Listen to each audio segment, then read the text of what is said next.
Because of fire, more Indiana University students are fighting for their First Amendment rights.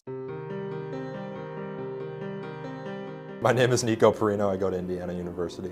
I first learned about fire as the president of a student organization on campus. We were going to the student government for funding, and we were denied the funding on what we believed to be an ideological basis. I consulted fire's guides back at home, went to fire's website, and saw that what they were doing was in some ways wrong, but as students we didn't really know our recourse, and all we had really was fire's guides to look to.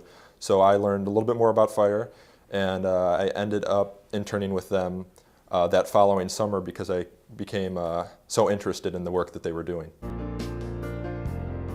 My intern experience was great. Not only was it a working opportunity, but it was also a learning opportunity. The people on staff were great, very knowledgeable staff. I also learned the moral framework behind why in a free society it's necessary to have free expression, free thought, and due process.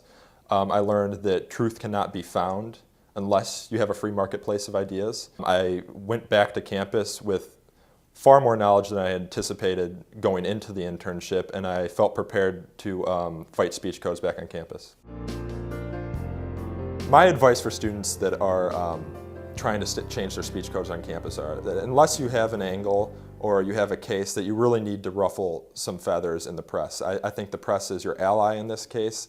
I think some people would say don't go to the press, you don't want to aggravate anyone, but I think going to the press and having them engage with the issues on their editorial board and their editorials is a really good way to affect change on campus. I think fire's role is much needed today just because, given the academic climate. We are seeing more bureaucracy in the university, and as a result we are seeing administrators taking on new roles such as policing thought. I think it's really important that fire come in and step in and remind these administrators that that's not right. The academy is a place for marketplace of ideas where students should be able to say and think and engage with any idea they wish.